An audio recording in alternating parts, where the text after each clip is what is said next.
church. What a beautiful Sunday to worship the Lord. Amen.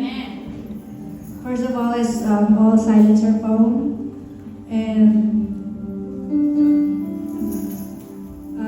let's invite the presence of the Lord as we praise and worship Him. Give Him all He deserves. So let's sing our opening hymn, Blessed Assurance.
As your people, we can be gathered together to worship you. We have all the reason, O Lord, to be grateful, to be thankful, and to praise your name. It is because that not only that you have given us another day of our lives, but this day is loaded with blessings for which we are so grateful. We exist because, O Lord, you have provided all the things that we need for our existence. We thank you for your love to us. We thank you for protecting us. We thank you, O God, for providing all our daily needs. But above all, we thank you that you are the blessing to our life. Thank you for the salvation that we have in Christ Jesus. Thank you for the privilege of giving us, oh Lord, this opportunity to worship you in spirit and in truth. I ask you now, the Holy Spirit, that you will hover upon us as we continue to praise and to worship your name. May the name of God the Father be exalted, the name of Jesus be glorified, and the name of the Holy Spirit be acknowledged in our midst today as a minister to us according to our individual needs. In Jesus' name we pray, and all the people of God say, and it shall be done. Can you say to the person beside you, have a great day? You are the awesome.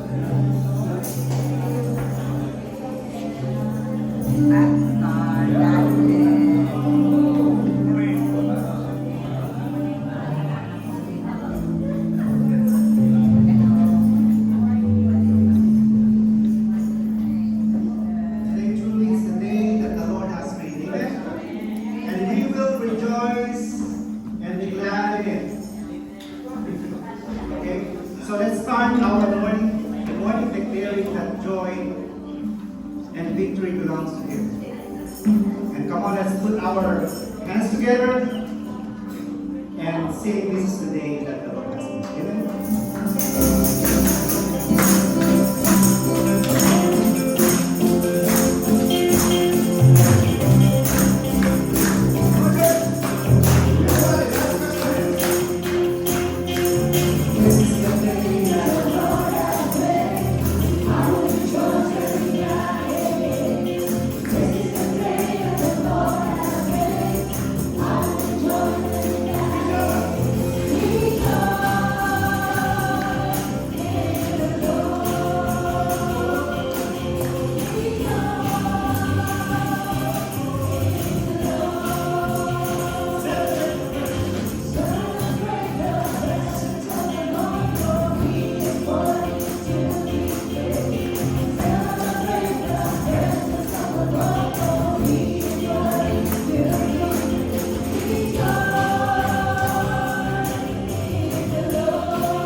Draw me close to you.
Draw near to God and He will draw near to you. So let's take this moment, church, to just be still and remember His presence.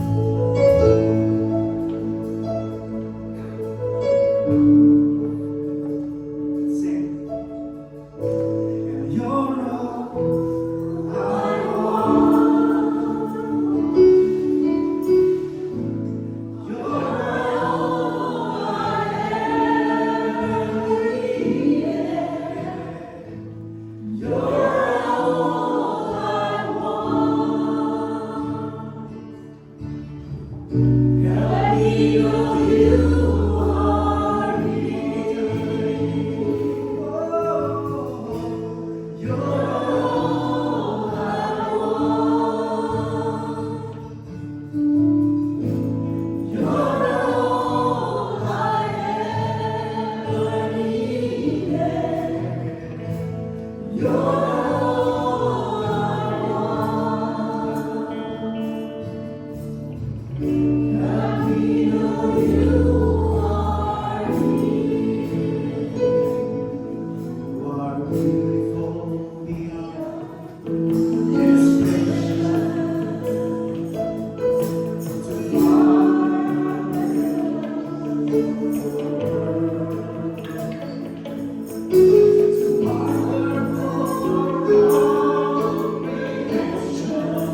worthy of it all.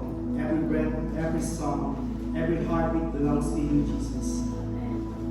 Let's continue to worship Him.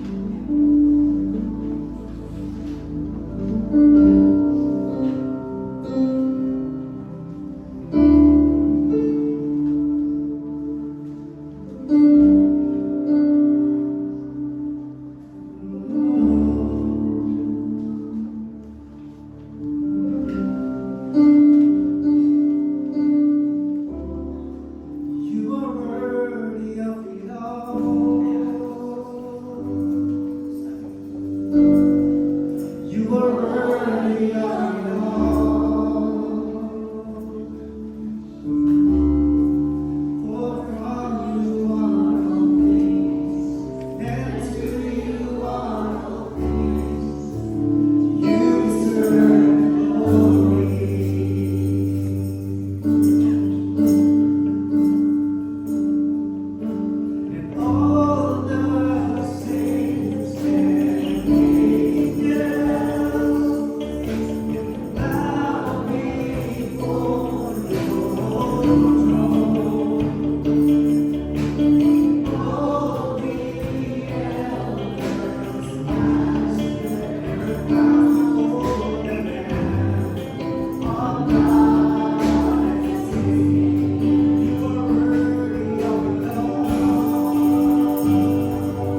Yes, Lord. Here we are, dear Father, declaring you deserve all the glory, the praises, the adoration belongs to you alone. Everything that we need, oh God, is on you. That's why we are here. We never cease every Sunday to give you the glory. Thank you, Lord, for our time together. The presence of your people, oh God. Their hearts, their commitment, their passion to worship you from Sunday to Sunday. We give all the glory of that, oh Lord. And even this morning, dear Father, thank you for the praise and worship team who lead us the song that we sung together to lift up your name. We stand in awe of you, O God. And thank you, Lord, that even this moment, we can express deep down in our hearts, O God, in adoration, in our worship of who you are. That's why, Lord, we are here, because we want to boast you and lift you up in our midst, no one else. And once again, dear Lord, we would like to grab the sole opportunity as your people, that in the name of your Son, the Lord Jesus Christ, the grace that He bestowed, the love that He showed, the sacrifices in behalf of us, we come before you, Lord, asking you of your divine favor. And once again, Lord, we would like to ask you that your grace and your healing mercy to be upon with Auntie Merlin. We never stop praying for her, because you are the God who gives the grace to those who ask. Thank you, dear Father, that your healing power and the touch that comes from you, Lord, will be your portion. And we would like also to pray for the family of Pastor Andrew, the family of God, that your divine comfort and care to be with that family, oh God. They are our brothers and sisters. And we would like to express, oh Lord, our prayers that you will strengthen them in the midst of the times like this. And Lord, right now, to those who are in need of more comfort, emotional support, care, protection, and even, Lord, we would like to ask you, even for Brother Nestor, he struggled a lot of his eyes, his vision, oh Lord. You know him, and thank you, dear Father, for his life, for his commitment, his dedication to serve this church. In the name of your Son, the Lord Jesus Christ, I ask you, dear Father, to extend your power and to let him experience your healing power.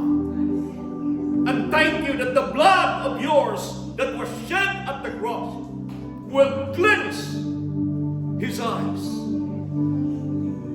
And all infirmities, O God, that hinders his vision, O God, will totally disappear and let his vision back to normal. And even for Tabitha, unexpected physical illness, O Lord. In the name of Jesus, let your hands once again extend to her body and to let the Holy Spirit wipe it out, all kinds of infirmities in her body. And let the blood of Jesus cleanse.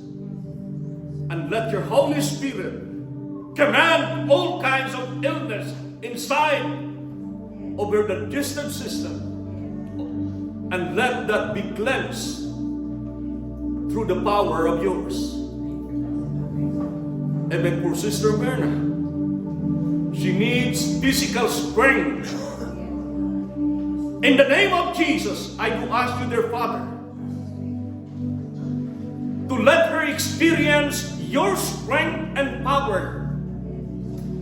Thank you, Lord, for her life, for Auntie Stella, for Pastor Ed. Thank you, dear Father, for their lives. And thank you, Lord, that even this moment, we can come unto you to give you praise and glory, because you are worth it all. In Christ's name, amen and amen. Praise God. All blessings flow. Praise Him, all creatures here below. Praise Him above in heavenly hosts. Praise Father, Son, and Holy Ghost.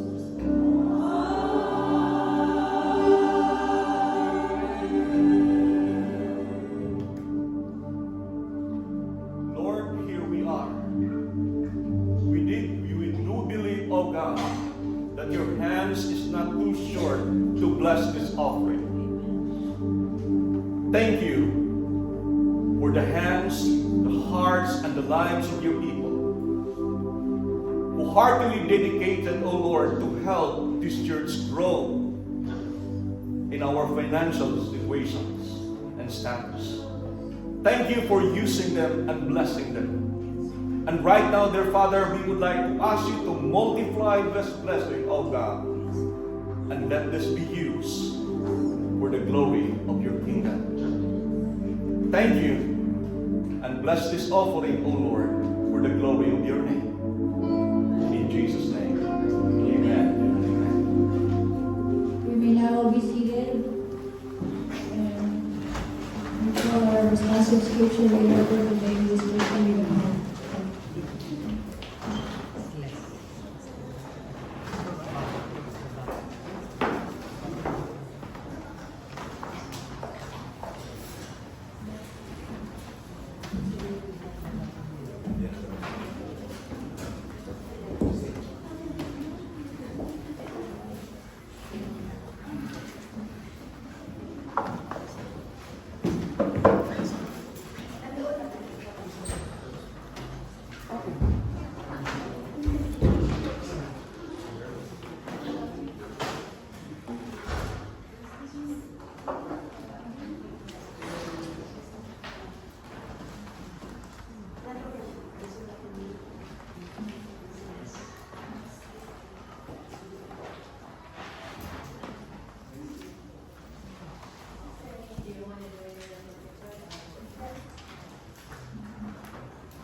Our reading for today is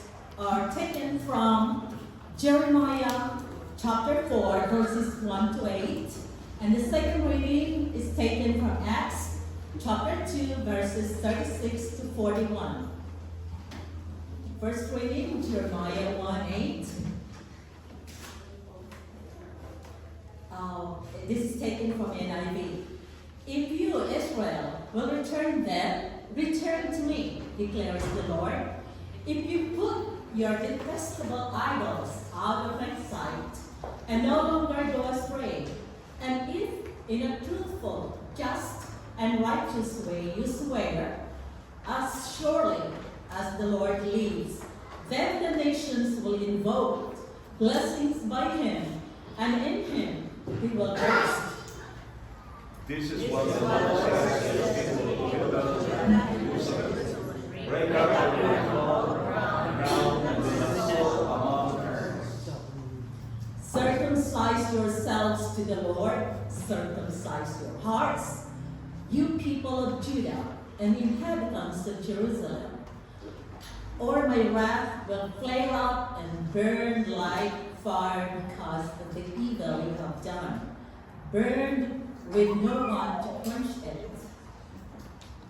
Announce in Judah and proclaim in Jerusalem and say, sound the trumpet throughout the land, cry out and say, gather together, let us flee to the fortified cities, raise the signal to go to Zion, flee for safety without delay, for I am bringing disaster from the north, even terrible destruction.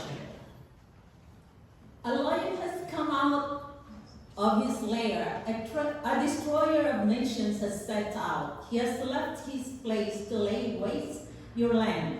Your towns will lie in ruins without inhabitant. So put on sackcloth, lament, and wail, for the fierce anger of the Lord has not turned away from us. The second reading is taken from Acts chapter 2, verses 36 and 41.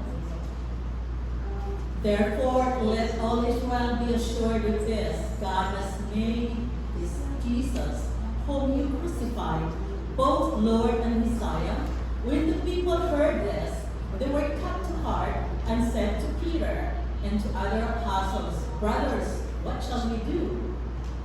Peter replied, repent and be baptized, every one of you, in the name of Jesus Christ, for the forgiveness of your sins, and you will receive the gift of the Holy Spirit. The promise is for you and your children, and for all who are far off, for all whom the Lord our God will call. With many other words he warned them and pleaded with them, save yourselves from this corrupt generation. Everyone, Those who accepted his message from God, and about 3,000 were added to their number that day. those are the words of the Lord.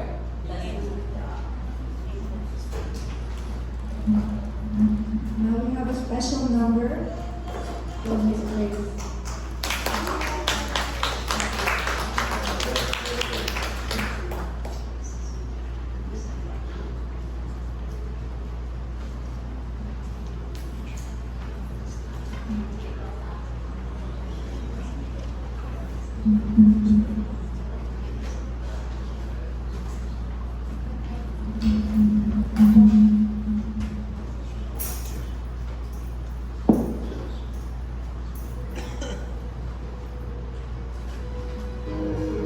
Good morning, church. Good morning.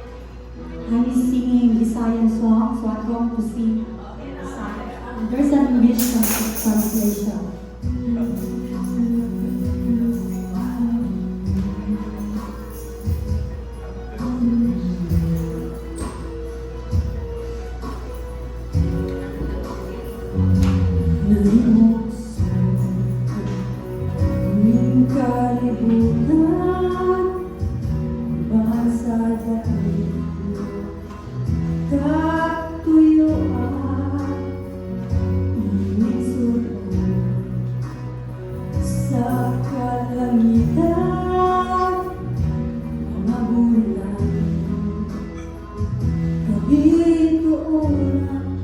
Imong ipahimutan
sing along.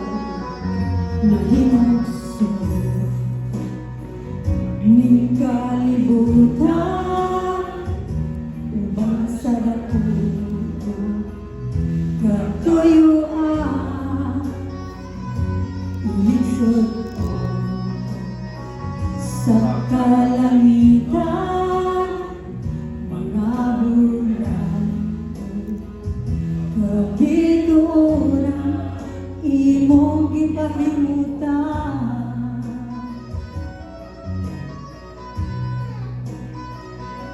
Mga pag-antos ning kinabuhi, imong gipaskan. Wala ka na ako sa kahukan, imong ginluan, kinabuhi ko karon. Nahugasan sa hamili mong dugo, wala'y sama kanimo kagaman. Yes, Lord. Wala'y arang makatubong sa gumaw. Takusog ayang pasidugan ka, hangtod may kinabuhi, hangtod may kusog, hangtod may ginhawa.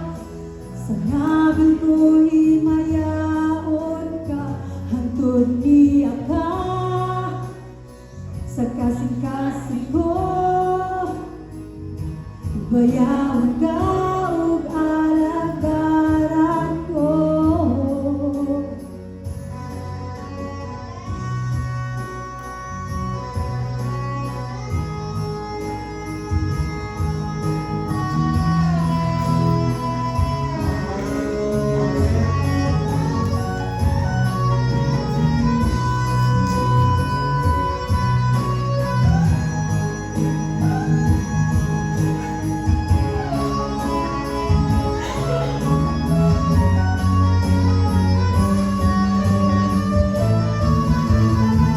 Hangtod may kinabuhi, hangtod may kusog, hangtod may ginhawa. Sa ngabil ko'y mayaon ka, hangtod niya ka. Sa kasing-kasing ko, bayawan ka ug alagaran ko. Hangtod may kinabuhi, hangtod may kinabuhi, hangtod may kusog, hangtod may ginhawa. Sa ngabil ko'y mayaon ka, hangtod niya ka. Sa kasing-kasing ko, bayawan ka ug alagaran ko.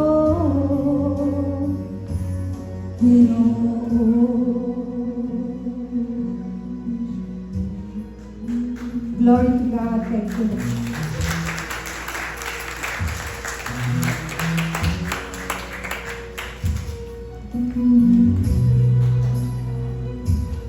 Praise the Lord. Thank you, praise. Okay. Ang ito niya kasa kong kasing-kasing ang nagano'n ka, Ginoo. Until you're in my heart, I will serve you. As long as you're in my lips, my heart, as long as I have the strength and the light, I will serve the Lord. Amen. Praise the Lord that we are here together today. Praise the Lord. Okay? Thank God. Thank God.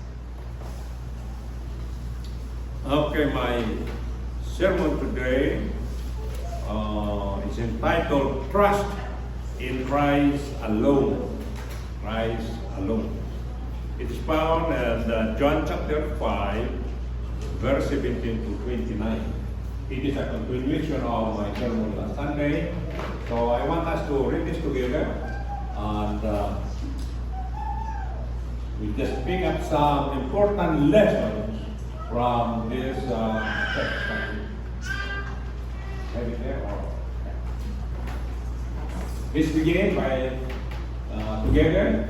But Jesus answered them, My Father worketh and I work.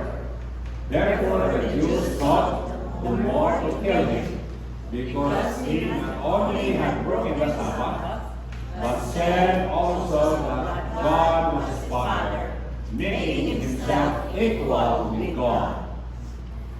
Then answered Jesus and said unto them, Verily, verily, I say unto you, the Son can do nothing of himself, but what he saith the Father do. For what things soever he doeth, this also doeth the Son likewise. For the Father loveth the Son, and showeth him all things that himself knoweth, and he will show him greater works than this, that ye may marvel. For as the Father raised up the dead and quickeneth them, even so the Son quickeneth them oblivion. For the Father judgeth no man, but hath committed all judgment unto the Son, that all men should honor the Son, even as they honor the Father. He that honoreth not the Son, honoreth not the Father which hath sent him.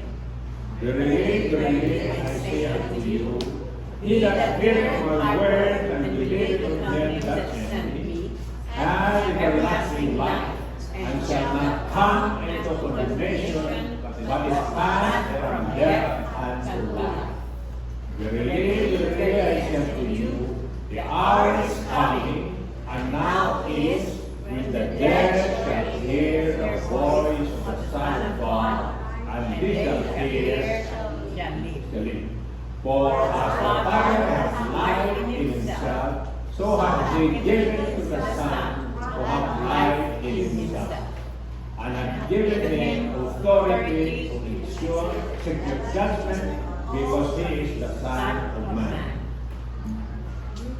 Marvel not at this, for the hour is coming, in which all that are in the grave shall hear his voice, and shall come forth, they that have done good into the resurrection of life, and they that have done evil into the resurrection of damnation.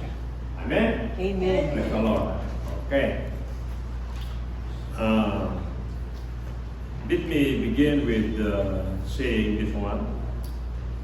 Jesus made a bold and astounding claim. He claimed to be equal with God. He was saying, in effect, that I am God. If someone out there will say to you, I am God, there are 3 or 4 things that may come up into your mind. First, maybe he's just joking. I am God. Or you would say, he's a lunatic, insane. There are many there that say, I am God, I am God. Or he is a liar. He's a liar, a false prophet. Or he is really a true God. And if this claim is what he is, then he must prove that he himself is really God. Amen. Okay? If the ancient man, the lunatic, could not prove that he is God, then he is not God at all. Now, in this passage, it tells us that Jesus said, I am equal with God, I am God. And if it is so, then he alone is worthy to be followed. He alone is to be served and worshipped. For trusting in him, you will never disappoint him. He who trusts in God, he who trusts in the Son, he who trusts in Jesus will never be put to shame. Now, Jesus said in this passage that he has to prove that he's God himself, the context here was there was a controversy between he and the Jewish people. On one occasion, Jesus was in Jerusalem, and he saw this man who was paralytic, and he healed this man. And this man took up his bed, his mat, and carried them. And the Jewish people told him, "We are not supposed to carry anything during the Sabbath. It is sin. It is a violation of the law of God. Thou shalt not work." And that started the controversy. Now, there's nothing wrong in healing. But what was wrong was it was done during the Sabbath. I told you last Sunday that law about the Sabbath, that shall honor the Sabbath, there are around 39 restrictions. 39 restrictions of that law. Thou shalt not work during the Sabbath. Imagine that the Sabbath was given for the purpose for man to rest, to relax, to be happy, to be joyful, to serve God. And here comes the Jewish leaders. They added 39 restrictions. And I mentioned to you that one of the restrictions, which is so weird, that even if you spit in the soil, that's wrong. You are not allowed to spit. Because as you spit, the saliva may roll, and it will gather soil, and that is tantamount equal to plowing. And so here it is, Jesus, here's the man was carrying his bed during Sabbath day. You are not allowed to carry anything. And so that started the controversy. And in our text, it was compounded, the controversy was compounded when Jesus said he is equal with God. And so we have here, there are two things to prove to us that Jesus is God. First was and is his deity, his divinity, and second, his authority. Now, his deity, Jesus said, "I am equal with God." And to say that I am equal with God, that is blasphemous. That's blasphemous. He said in the text, first he said, he called God, he worked the works of God. To say that you are working the work of God is blasphemous. And because it is blasphemous, it is punishable by death. And so that's the reason why they want to kill Jesus, because it is a blasphemy in the sight of God. And any blasphemous words is punishable by death. You see, the more they got so angry when they said to them, he called, "My Father is working until now." He said that even on Saturday, God is working. And I too is working. He is claiming to be equal with God. And more they got so angry with that. So, God in the Old Testament is known as the Father. You know? He called him Father in Isaiah chapter 53, verse 19, and Isaiah chapter 24 and 64, and Jeremiah and Malachi. They said that God is our Father. Now, to the Jews, there's nothing wrong when people say God is our Father. But to say that God is my Father, you are making yourself a son to be equal with God. It was compounded when Jesus said, "I am the Son of God." The more they wanted to kill him. Imagine that. Now, Jesus said not only that he works in tandem with the Father, making himself equal with God, he said that I am also the Son of God. Now, the Son of God speaks of his divinity, The word Son of God is mentioned in the New Testament 27 times. Now there's another term in the Bible that is so common. You will read Son of Man. The word Son of Man is mentioned in the Bible 84 times. 84 times. That comes from the word Son of Man. It comes from the Old Testament in Daniel chapter 7 verse 13 and 14, where it says that Daniel saw in a vision a man like the son of a man who went to the throne room of the Ancient of Days to God. And to him was given dominion, kingdom. Let me see here, let me read it. And to him was given dominion, glory, kingdoms, that all people, all nations, and all languages should serve him. And his dominion will never be destroyed. And here it is, Jesus is saying, later on he said that he is the Son of Man. It is blasphemous because it is he's trying to fulfill that which is written in Daniel chapter 7, verse 13 and 14. He was saying that he's equal with God. Now, not only that, he proved also that he possessed the power to raise the dead. That thing is also blasphemous. Before that, he said, God the Father loved him so much. And because he loved him so much, he will show him great and mighty things, and that people will marvel of the things that he will be doing. And so, the more people got mad at him. But if you remember that in the Synoptic Gospel, in the Gospel of Matthew, Mark and Luke, the Gospel began when Jesus Christ was baptized. They hear the word which says, "This is my beloved Son, in whom I am well pleased."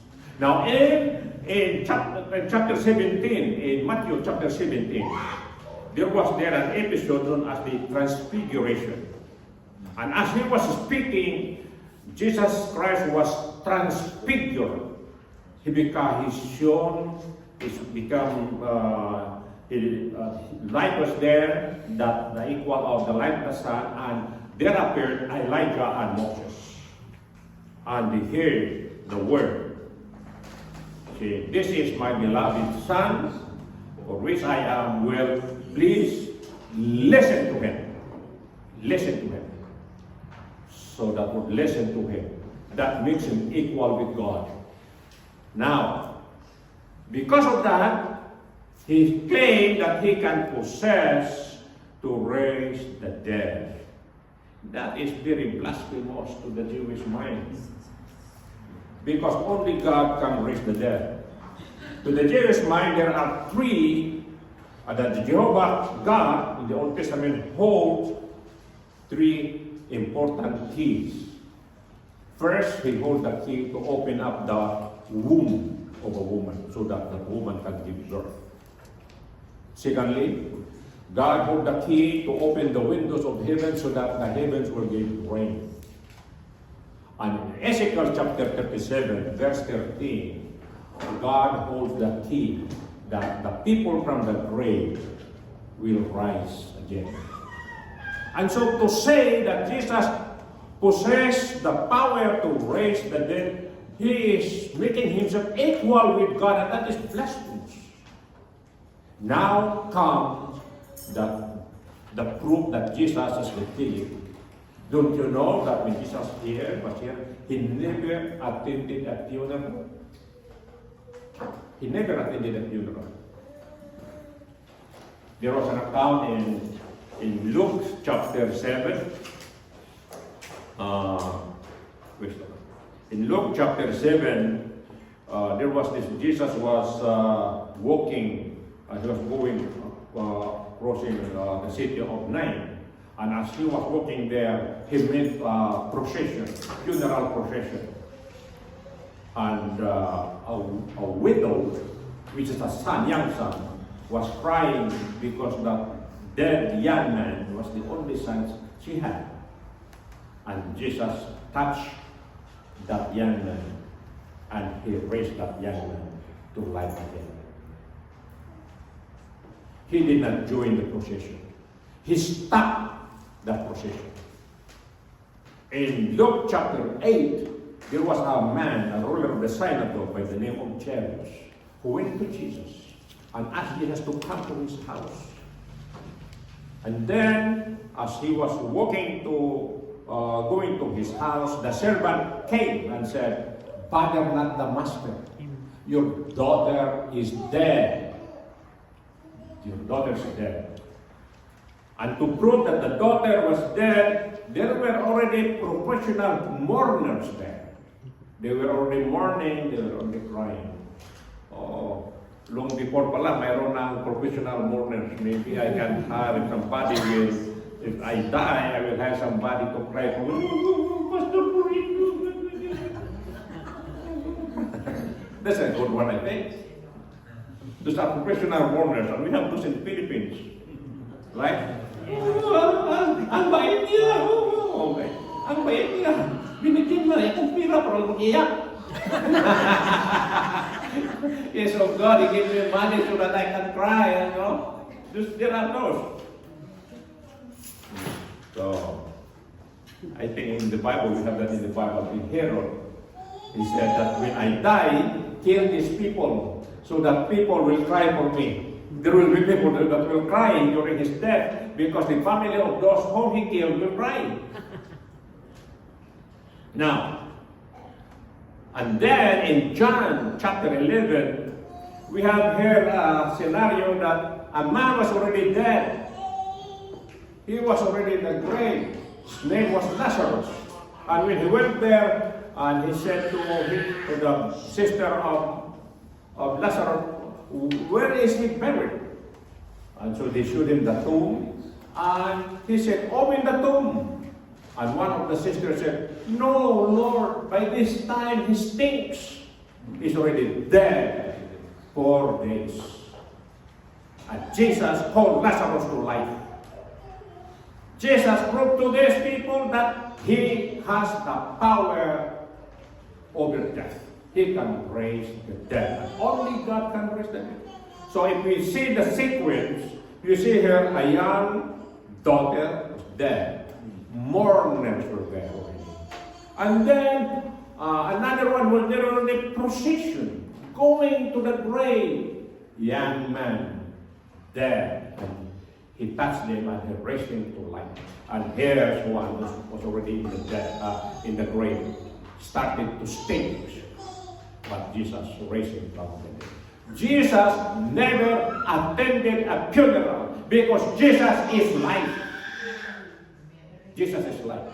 That's why he said, verily, I say unto you. He said, this is very important. You must know. You must know. So not only this one that makes the Jewish people got so mad at him because he claims deity, he said further that judgment was given to me. Judgment.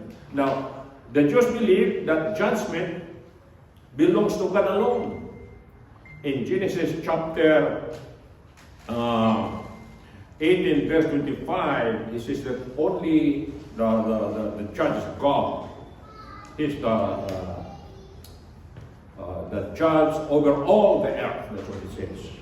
And so they believe that only God will judge the earth.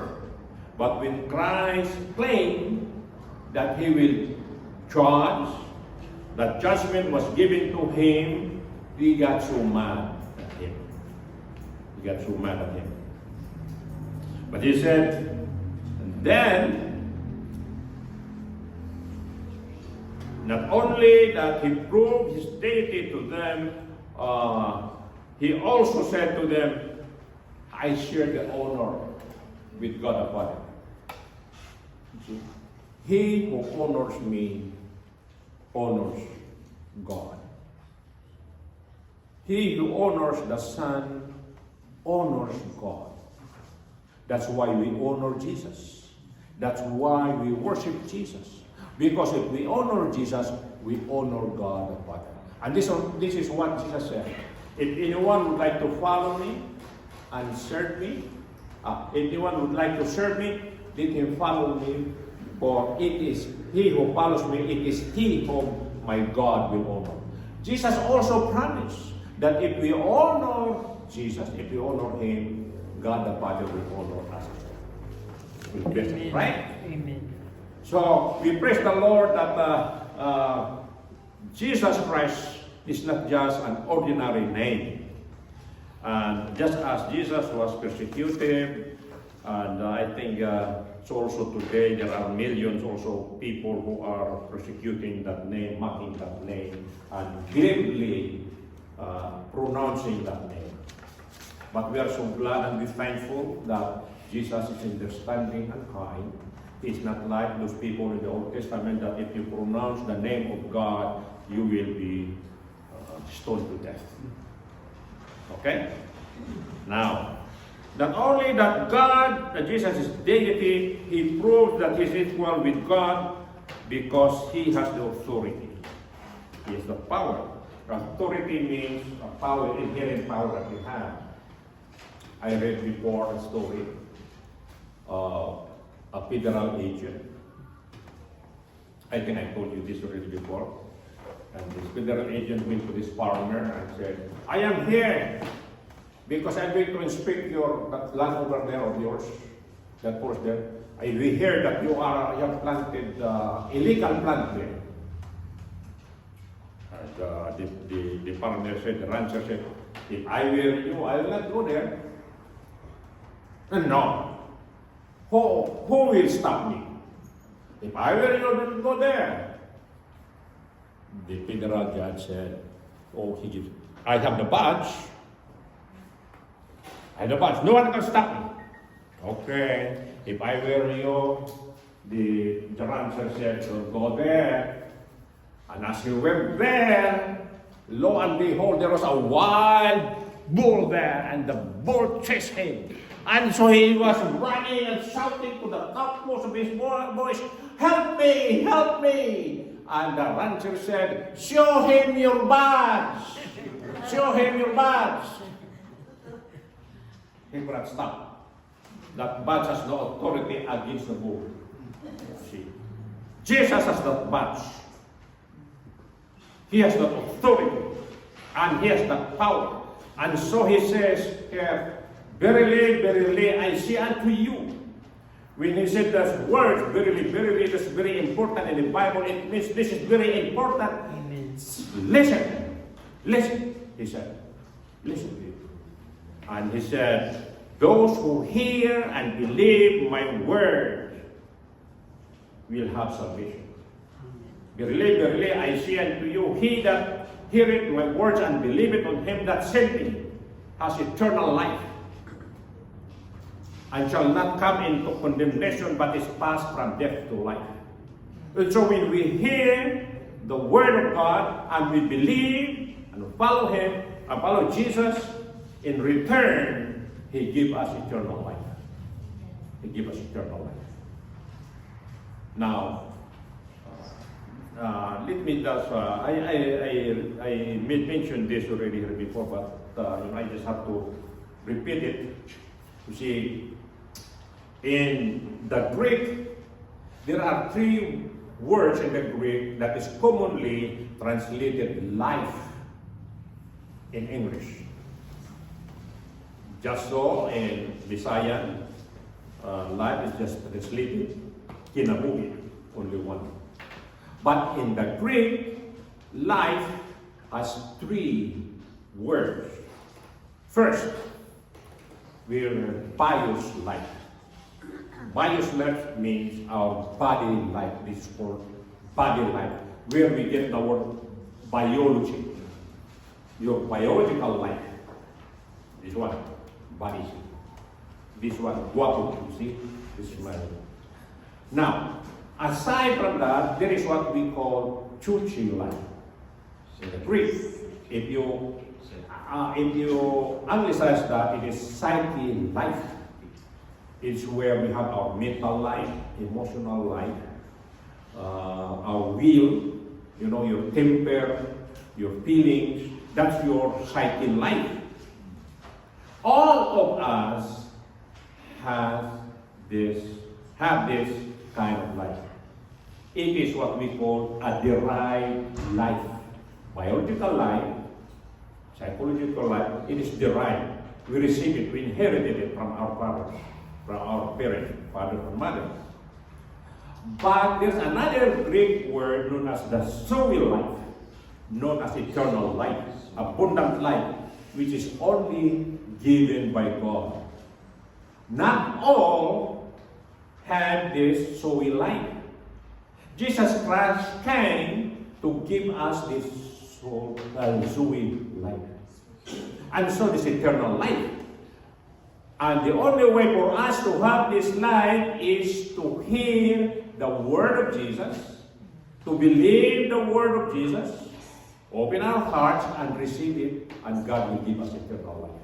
In 1 John chapter 5, verse 11 and 12, it says there that this is eternal life. And eternal life is in Christ Jesus. He who was Christ had eternal life, has eternal life. He who don't have Christ has no life. You see? So if we don't have Christ Jesus, we don't have this eternal life. We don't have this abundant life, that eternal life that will never come to an end. Our biological life, our psychological life, it will cease to exist. But there's a part in us known as the spirit life. If that spirit life is not quickened and being resurrected through the power of God, that spiritual life of us remains there. See, that's why it is important that we have to receive Christ Jesus as our Lord and Savior. It is not a religion. It is not for just being good. We really have to receive Christ. And so rejecting the words of Jesus and rejecting and not to hear His words means condemnation, where we go all to hell. That's why Jesus said, now is the time, and now is the time, this hour is coming, and now is the time that the dead who will hear my voice shall live. See, those dead, those are spiritually dead people, not people in the grave yet. So if we hear Him, we will live. And it says now, not tomorrow. Not hoping that on the last hour. You know the importance of now? Not tomorrow, it's now. Now, salvation is now. A story was told of a man. Forget tayo. So, the story is told of a man that was told by God and said, young man, you have only one more year to live. You better be good,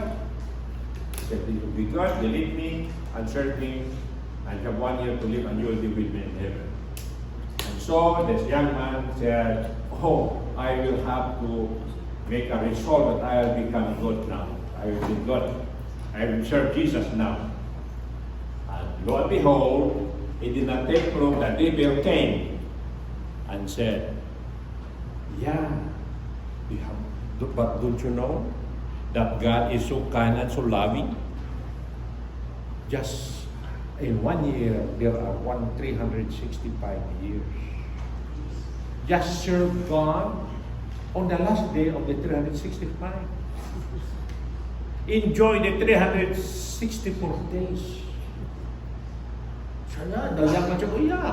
Why not enjoy life? Enjoy life just in this worldly life. And so the man enjoyed his earthly life, doing something, everything he likes to do, the work can offer. On the 365th day, and the young man said, oh, this is my last day. I need to serve God. Then the devil here and said, don't you know that in one day there are 24 hours?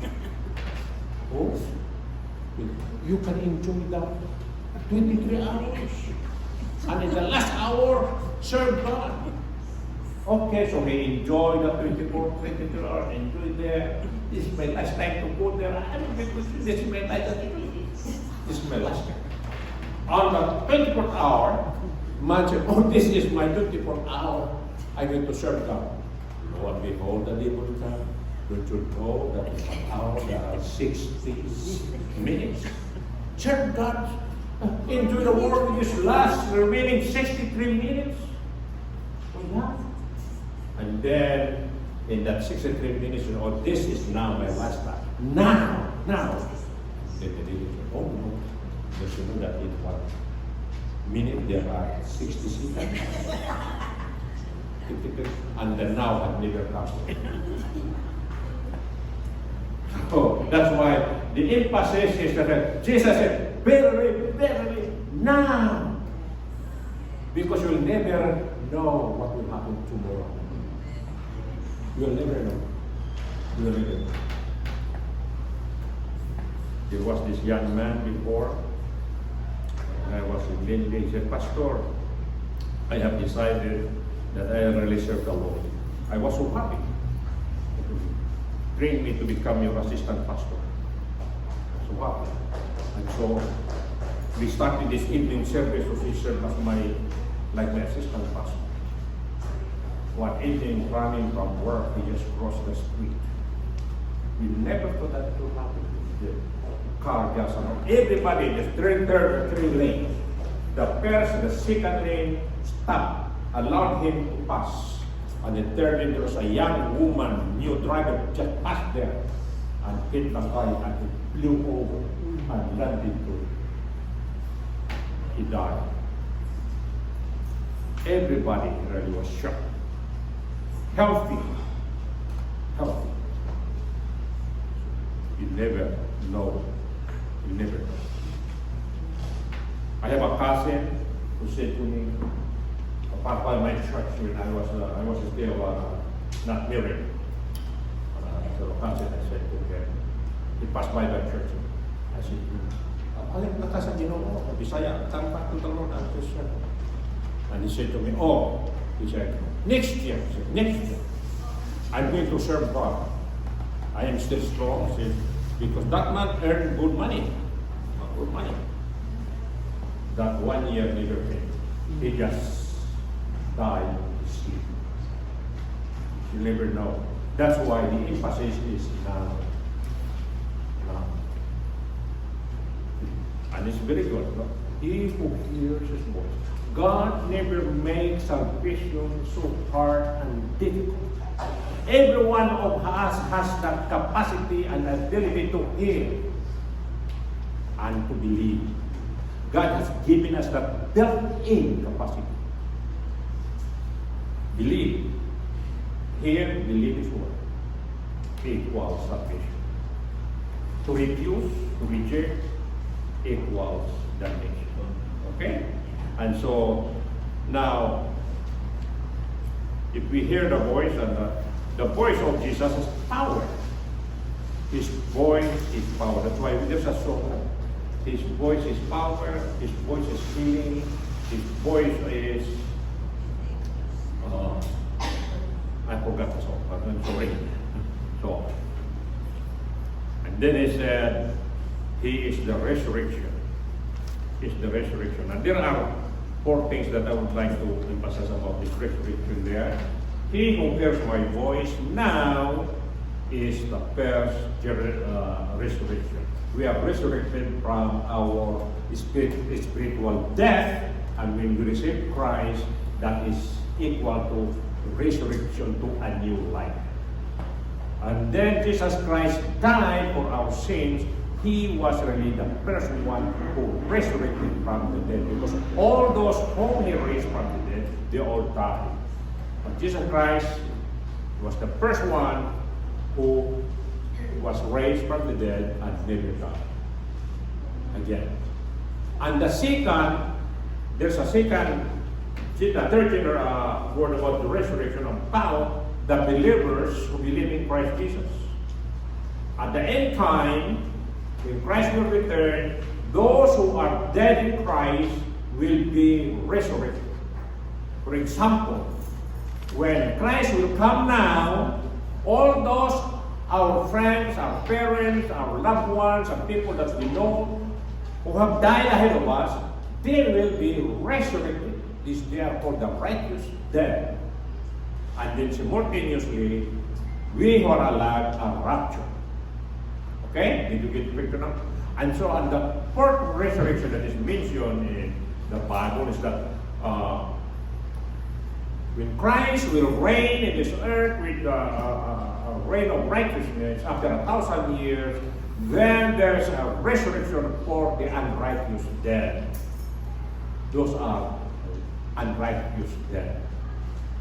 And we praise the Lord that we don't have to go to judgment anymore. Only those who are dead without Christ will go to the judgment hall. Okay? And we praise the Lord that we will be with Him forever. That's why Jesus Christ said, here, it is very important. Now, here it is. Jesus said, I'm going to prove to you that I am deity. I am God. He died and rose again from the dead. And that's the greatest proof that Jesus Christ is God. And His authority, His word is power. His words is salvation. And He has proven that to us. There was a certain man in Nigeria, I think, in Africa, who said, I am Christ, I'm going to die, I'm going to be nailed at the cross, I'll die for the sins of Africa. And so he was crucified there. Lo and behold, as he was having that suffering and pain, the wife looking at him had a heart attack and she died. The man later on was taken down from the cross. He was in agony and pain. And on the third day, that man died of tetanus. Okay? Now, here's Jesus. When He died on the cross, He suffered all the pain. He carried all our sins there at the cross. He died on the cross. He was taken down from the cross dead. He was buried. And on the third day, He rose again. Amen. And those who will believe Him shall live as well. Amen. Do you have Jesus this morning? If you have Jesus, you will believe. Amen? Praise the Lord. That's why Christ alone, or trust Christ alone. And if you trust Him, you will never be disappointed now and even in eternity. Amen? Amen. Lord, I ask you to bless the words into our hearts this morning. We thank you that your word is alive, powerful, it is life. In Jesus' name we pray. Amen. Tanggap our communion. This time, please.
The Lord Jesus, on the night he was betrayed, took bread, and when he had given thanks, he broke it and said, "This is my body, which is for you.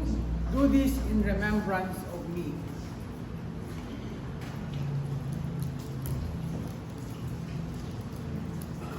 In the same way, after supper, he took the cup, saying, "This cup is the new covenant in my blood.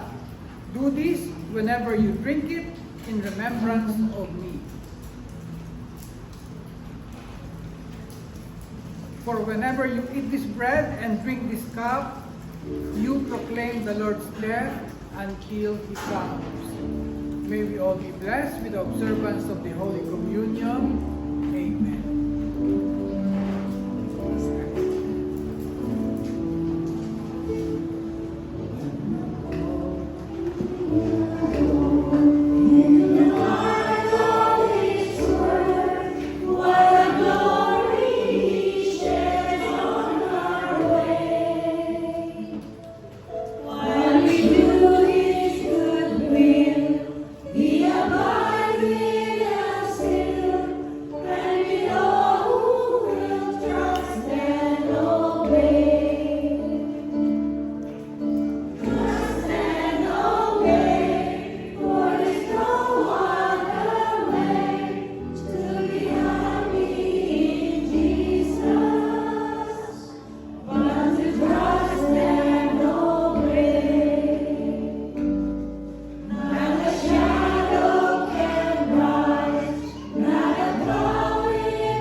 As we reflect the message that we had heard, it's really uplifting. Whatever happens in our lives, there's only one thing that we can assure is our faith in Him. We do believe His divinity, that He is God, His authority and power. That's why we live only one life in this world. That's why each one of us should think at all times that life, there's no return when it comes to our decision It's a one-way street.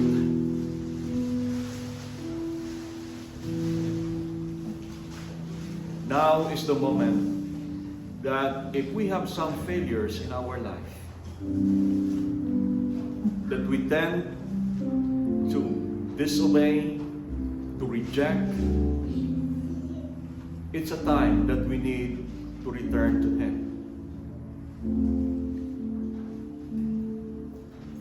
The message of the hymn is trust and obey, for there's no other way to be happy in Jesus is to trust and obey. Lord, thank you so much that your message pointing us out. We never give up until our last breath. Thank you, Lord, for giving us an inspiration of this life, who you are. May the Lord bless you, and let the love of God the Father and His grace, the grace of our Lord Jesus Christ, and the communion and of the fellowship of God, the Holy Spirit, be with us all today. In Christ's name we pray. Amen. To God be the glory. To God be the glory. To God be the glory for the things He has done. With His blood He has saved me. With His blood He has raised me. To God be the glory for the things He has done.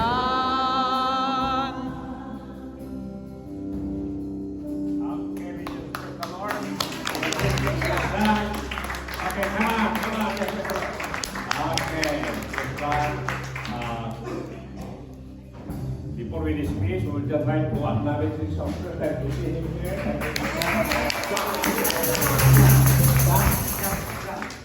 John. Okay, thank you very much for being here today. Good evening, today. For all of us, I want you to greet one another as we leave, okay? Give the blessing. Dr. Ray would like to see the band. We will continue to practice for our Thanksgiving special number, okay? Okay, so bless one another before we leave. Okay, give a blessing. Okay? Bless the Lord. Okay. Amen.